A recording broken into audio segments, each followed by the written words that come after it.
পূর্বে ঈশ্বর কি অস্তিত্বমান শিরোনামে একটি বিতর্ক অনুষ্ঠিত হয়েছিল। আজকের আলোচনায় প্রবেশের আগে আমি নিয়মের একটি রূপরেখা দিতে চাই, যাতে আমাদের আলাপচারিতা কখনো ঝগড়া বা তর্কে রূপ না নেয়। একটি পরিবারের আলোচনায় মুরব্বীরা যেভাবে শৃঙ্খলা বজায় রাখেন, আমাদের লক্ষ্য ঠিক তাই। এটি একটি শিক্ষিত এবং তাত্ত্বিক বিতর্ক। কাঠামোটি হল, প্রথমে দুই পণ্ডিতের মধ্যে একজন তাদের প্রারম্ভিক বক্তব্য দেবেন। তরুণ ইসলামী চিন্তাবিদ মুফতি শামাইল নদভী 10 মিনিট কথা বলবেন। এরপর জনাব জাভেদ আখতারও 10 মিনিট সময় পাবেন। এরপর উভয় পক্ষ একটি যৌথ পর্বে একে অপরকে প্রশ্ন করার সুযোগ পাবেন, যার নাম ব্যাটল রাউন্ড। এর জন্য আমরা 16 মিনিট সময় রেখেছি। সবশেষে উভয় পণ্ডিত 5 মিনিট করে সমাপনী বক্তব্য দেবেন। এরপর আসবে সবচেয়ে গুরুত্বপূর্ণ অংশ, আপনাদের প্রশ্ন। আমরা এখানে উপস্থিত দর্শক এবং অনলাইনে দেখছেন এমন লাখো মানুষের কাছ থেকে প্রশ্ন নেব। এর জন্য 30 মিনিট বরাদ্দ রাখা হয়েছে। সব মিলিয়ে এই আলোচনা প্রায় 2 ঘন্টা চলবে। তবে আমাদের কিছু মৌলিক বিষয় মনে রাখতে হবে। কোনো স্লোগান বা বিশৃঙ্খলা বরদাস্ত করা হবে না। সারা পৃথিবী আমাদের দেখছে। আমাদের একটি উদাহরণ তৈরি করতে হবে যে শিক্ষিত মানুষ ভিন্ন মত পোষণ করেও একই টেবিলে বসে শান্তভাবে কথা বলতে পারেন। আমার সামনে জেএনইউ এর অধ্যাপক পুরুষোত্তম আগরওয়াল বসে আছেন। তিনি আমাদের শিখিয়েছেন ঐক্যমত্যের সাহস এবং ভিন্ন মতের বিবেক উভয়ই সমানভাবে গুরুত্বপূর্ণ। আরেকটি বিষয়, এটি কোনো নির্দিষ্ট ধর্মের পক্ষে বা বিপক্ষের বিতর্ক নয়। এই অনুষ্ঠান কোনো ধর্মকে শ্রেষ্ঠ প্রমাণ করা বা কাউকে ছোট করার জন্য নয়। কেউ যদি সেই উদ্দেশ্যে এসে থাকেন, তবে তিনি হতাশ হতে পারেন। ধর্মীয় প্রতীক ব্যবহারের ক্ষেত্রেও আমরা সংযম বজায় রাখব। এই যে দুজন মানুষ এখন আপনাদের সামনে খুব গম্ভীর হয়ে বসে আছেন, তারা আসলে অত্যন্ত অমায়িক ও ভদ্র। গতকাল সন্ধ্যায় তারা একসাথে চা খেয়েছেন, আড্ডা দিয়েছেন এবং ছবিও তুলেছেন। এটি প্রমাণ করে যে ইন্টারনেট বিশৃঙ্খল হলেও বাস্তবে মানুষ অনেক শান্ত এবং সংলাপের জন্য প্রস্তুত। আসুন আমরা টুইটারের বা ইলন মাস্কের ভাষায় এক্সের কথা টুইটারেই রেখে আসি। এখন আমি আমাদের পণ্ডিতদের পরিচয় করিয়ে দিতে চাই। যদিও তাদের পরিচয়ের প্রয়োজন নেই, তবুও সাংবাদিকতা আমাদের শেখায় কখনো ধরে নেবে না। বিজ্ঞানও একই কথা বলে। প্রথমে মুফতি শামাইল নদভী, একজন ইসলামী পণ্ডিত, শিক্ষাবিদ এবং কলকাতার ওয়াইহান ফাউন্ডেশনের প্রতিষ্ঠাতা। তিনি লখনৌয়ের ঐতিহ্যবাহী দারুল উলুম নাদওয়াতুল উলামা থেকে স্নাতক এবং বর্তমানে মালয়েশিয়ার ইন্টারন্যাশনাল ইসলামিক ইউনিভার্সিটি থেকে পিএইচডি করছেন। মজার ব্যাপার হলো, তিনি ট্রাভেল ব্লগও তৈরি করেন। আমরা পেট্রোনাস টাওয়ারের সামনে তার ব্লগ দেখেছি।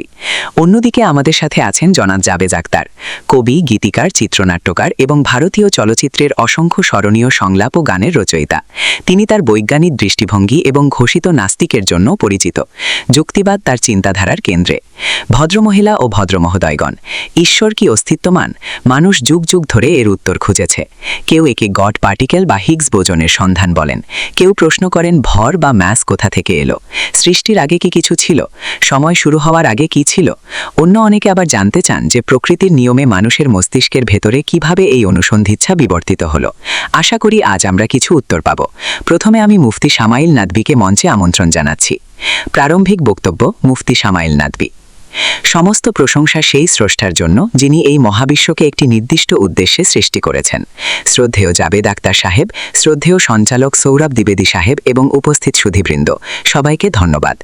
যেহেতু বিষয়বস্তু হলো ঈশ্বর কি অস্তিত্বমান, তাই শুরুতেই একটি বিষয় পরিষ্কার করা জরুরি। এই উত্তর পেতে মানুষ ভিন্ন ভিন্ন মাপকাঠি ব্যবহার করে, কিন্তু আমাদের ঠিক করতে হবে আজ কোন মাপকাঠিগুলো গ্রহণযোগ্য। বিজ্ঞান।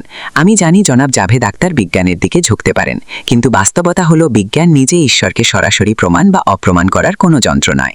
ন্যাশনাল একাডেমি অফ সায়েন্সেসের বিশেষজ্ঞরা স্পষ্টভাবে বলেন যে বিজ্ঞানের কাছে ঈশ্বরকে প্রমাণ বা অপ্রমাণ করার কোনো পদ্ধতি নেই, কারণ বিজ্ঞান অভিজ্ঞতাজনিত প্রমাণের উপর ভিত্তি করে কাজ করে, যা কেবল জাগতিক ও প্রাকৃতিক জগতের মধ্যে সীমাবদ্ধ। ঈশ্বর কোনো বস্তুগত সত্তা নন, তিনি একটি অতি প্রাকৃত বা আধ্যাত্মিক সত্য। বস্তুগত জগৎ পরিমাপের জন্য তৈরি যন্ত্র দিয়ে অতি প্রাকৃত সত্য যাচাই করা সম্ভব নয়। তাই বৈজ্ঞানিক প্রমাণ এখানে একমাত্র মানদণ্ড হবে না। ঐশীবাণী বা ওহি, এটিও আজ অপ্রাসঙ্গিক। যদিও ঐশীবাণী আমার কাছে জ্ঞানের একটি বৈধ উৎস, কিন্তু জনাব আখতারের কাছে তা নয়। আমি ধর্মগ্রন্থ থেকে একটিও প্রমাণ উপস্থাপন করব না, যাতে যুক্তিগুলো তার কাছে বোধগম্য হয়। সরাসরি পর্যবেক্ষণ। অনেকে বলেন ঈশ্বর থাকলে তাকে দেখাও।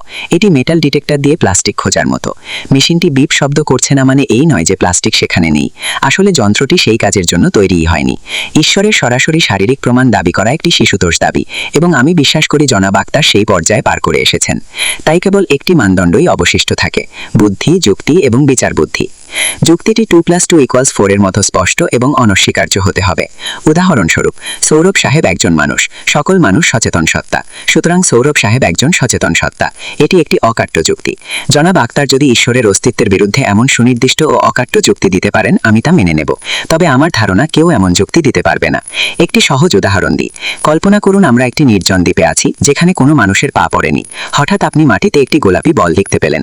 আপনার প্রথম প্রশ্ন হবে, এটি এখানে কিভাবে এলো? এটি গোলাপি কেন? এই আকারের কেন? আপনি নিশ্চিত হবেন যে কেউ এটি তৈরি করে এখানে রেখেছে, কারণ বলটির অস্তিত্ব অপরিহার্য নয়। এটি নাও থাকতে পারত বা ভিন্ন আকারে থাকতে পারত। এখন মনে মনে সেই বলটিকে মহাবিশ্বের সমান বড় করে নিন। প্রশ্নটি কি বদলে যাবে? না, প্রশ্নটি একই থাকবে। এই মহাবিশ্ব কোথা থেকে এলো? এর বৈশিষ্ট্যগুলো এমন নির্দিষ্ট কেন? কে এটি সৃষ্টি করেছেন? যদি আমরা কোনো নাস্তিককে এটি জিজ্ঞেস করি, তাদের উত্তর হয় অজ্ঞাতার যুক্তি অথবা ডগম্যাটিক বা গোমরামি। তারা হয় বলেন আমি জানি না, তাই ঈশ্বর নেই, অজ্ঞাতা, অথবা মহাবিশ্ব নিজে নিজেকে সৃষ্টি করেছে। তারা যদি একটি বলে নিজে নিজে সৃষ্টি হওয়া মেনে না নেন, কিন্তু মহাবিশ্বের ক্ষেত্রে তা মেনে নেন, তবে সেটিই হলো গোমরামি। জনাব আক্তার হয়তো গড অফ দ্য গ্যাপস সম্পর্কে বলবেন, কিভাবে প্রাচীন মানুষ ব্যাখ্যার অভাবে বজ্রপাতকে দেবতাদের কাজ মনে করত।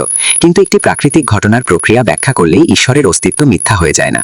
আমি কিছু আবেগপূর্ণ যুক্তিও আশা করছি, যেমন ঈশ্বর থাকলে পৃথিবীতে এত অনিষ্ট বা মন্দ কেন? আমি বলি মন্দের উপস্থিতি ঈশ্বরের বিরুদ্ধে প্রমাণ নয়। ঈশ্বর যদি থাকেন তবে আমরা তার কাছে দায়বদ্ধ, আর এই দায়বদ্ধতার জন্য মন্দ বা পছন্দ করা স্বাধীনতা থাকা জরুরি।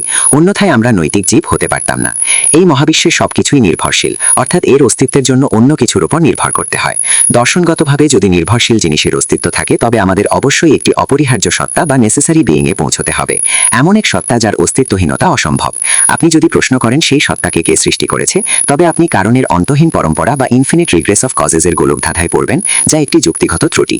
বাস্তব জগতে একটি শুরুর বিন্দু থাকতেই হবে, একজন অপরিহার্য সত্তা যিনি স্বতন্ত্র, শাশ্বত, শক্তিশালী এবং বুদ্ধিমান। ধন্যবাদ। প্রারম্ভিক বক্তব্য জাভেদ আক্তার। ধন্যবাদ। আমি মুফতি সাহেবকে একটি সুসংবাদ দিতে চাই। বিজ্ঞানে আমার জ্ঞান খুবই সীমিত, তাই চিন্তার কিছু নেই। তবে আমার সামান্য কাণ্ডজ্ঞান আছে। ঈশ্বরের ধারণা নতুন কিছু নয়। কিছু ধর্মের আয়ু 3000, 4000 বছর, কিন্তু হোমোসেপিয়েন্সরা 10,000, 12,000 বছর ধরে আছে। সবসময় কোনো না কোনো ধর্ম ছিল। সেগুলো কোনো অজ্ঞ মানুষের ধর্ম ছিল না। গ্রিকদের মহান দার্শনিক ছিল। মিশরীয়রা পিরামিড তৈরি করেছিল। রোমানরা গণতন্ত্রের ভিত্তি স্থাপন করেছিল। তবুও তারা জুপিটার, রা এবং জিউসকে ততটা দৃঢ়ভাবে বিশ্বাস করত যতটা আজ কোনো ধার্মিক ব্যক্তি তার ঈশ্বরকে বিশ্বাস করেন। যখন খ্রিস্ট ধর্ম এলো, সেই ঈশ্বররা এবং তাদের পরিবারগুলো স্রেফ হারিয়ে গেল। ইতিহাস দেখায় যে দেবদেবীরা প্রায়শই অস্থায়ী। আপনি বলতে পারেন না যে যারা তাদের পূজা করত তারা অজ্ঞ ছিল। তারা ছিল দক্ষ এবং মেধাবী মানুষ। কিন্তু তাদের সেই ঈশ্বররা এখন কোথায়? আজ ইউরোপের দিকে তাকালে দেখা যায় গির্জাগুলো খালি হয়ে যাচ্ছে। সময়ের সাথে সাথে সব বদলায়। প্রতিটি ধর্ম একটি জিনিসই চায়, বিশ্বাস। ফেইথ এবং বিলিফের মধ্যে পার্থক্য কি? উত্তর মেরু না দেখেও তাতে বিশ্বাস করা অজ্ঞতা নয়। এটি যুক্তি নির্ভর বিশ্বাস। রিভিউ বলতে এর একটি শীর্ষবিন্দু থাকতে হবে এবং যারা সেখানে গেছেন তাদের দেওয়া প্রমাণের উপর ভিত্তি করে। অন্যদিকে ফেইথ বা অন্ধবিশ্বাস হলো এমন কিছুতে বিশ্বাস করা যার কোনো প্রমাণ নেই, কোনো যুক্তি নেই। আমি যদি বিশ্বাস করি যে ইলন মাস্ক আমার ভাই, কারণ এটি আমাকে আনন্দ দেয়, কোনো প্রমাণ ছাড়াই, তবে সেটি হলো ফেইথ। যদি প্রমাণ থাকতো তবে আপনারা ফেইথের প্রয়োজন করা। প্রতিটি ধর্ম বিশ্বাসের উপর দাঁড়িয়ে আছে, আর সংজ্ঞাগতভাবে বিশ্বাসের কোনো যুক্তি হয়নি। আপনি প্রশ্ন করেছেন এই দ্বীপটি কোথা থেকে সৃষ্টি হলো। মজার ব্যাপার হলো আপনার বলের উদাহরণে আপনি দ্বীপটি দেখে অবাক হয়েছেন, কেবল বলটি দেখে অবাক হয়েছেন। আমরা গ্যালাক্সি এবং নক্ষত্রগুলিকে স্বাভাবিক ধরে। আমার জন্ম ছিল দৈব। কোটি কোটি শুক্রাণুর মধ্যে একটি ভাগ যেমন শুক্রাণু। এটি কোনো পরিকল্পনা ছিল না। আর ন্যায়ের বিষয় বলি, ন্যায় বিচার একটি মানবিক ধারণা। প্রকৃতিতে কোনো ন্যায় বিচার নেই। সিং যদি হরিণ খায় তবে কোনো শাস্তি হয় না। ঝড় যদি গাছ উপড়ে ফেলে তবে ঝড় জেলে যায় না। প্রকৃতি উদাসীন। আমরা বিশৃঙ্খলা রোধ করার জন্য একটি সামাজিক চুক্তির মতো ন্যায় বিচারের ধারণা তৈরি করেছি, যেমন ট্রাফিক আইন, বামে গাড়ি চালান। ঐশী বিচারে প্রতিষ্ঠিত হলো হিমাংশুর মনকে সান্ত্বনা দেওয়ার জন্য একটি উদ্ভাবন মাত্র। পরিশেষে ধর্ম মদের মতো হতে পারে। অল্প মাত্রায় কেউ কেউ বলেন এর উপকার আছে, কিন্তু এর একটি আসক্তি এবং ক্যান্সারের মতো বেড়ে যাওয়ার প্রবণতা আছে। আমি মানুষকে মধ্য হতে দেখেছি। আমি ধর্মকে চরমপন্থায় রূপ নিতে দেখেছি। হয়তো মুফতি সাহেব একজন ভালো ব্যবহারকারী, কিন্তু ইতিহাস তাদের দ্বারা সৃষ্ট ধ্বংসলীলায় পূর্ণ যারা ধর্মকে পুরোপুরি গিলে ফেলেছে। খণ্ডন পর্ব মুফতি শামাইল নাদভী। জনাব আক্তারের বক্তব্য উপভোগ্য ছিল, কিন্তু আসুন যুক্তিগুলোর দিকে তাকাই। এক, অস্থায়ী ঈশ্বর। তিনি বলেছেন পুরনো ধর্মগুলো বিলুপ্ত হওয়ায় ঈশ্বররা মরণশীল। আমি বলবো যারা নির্ভরশীল সত্তাকে ঈশ্বর মনে করার ভুল করেছিল তারা স্রেফ ভুল ছিল। আমরা একটি অপরিহার্য সত্তা বা নেসেসারি বিং নিয়ে আলোচনা করছি, যিনি শাশ্বত এবং অবিনশ্বর উৎস।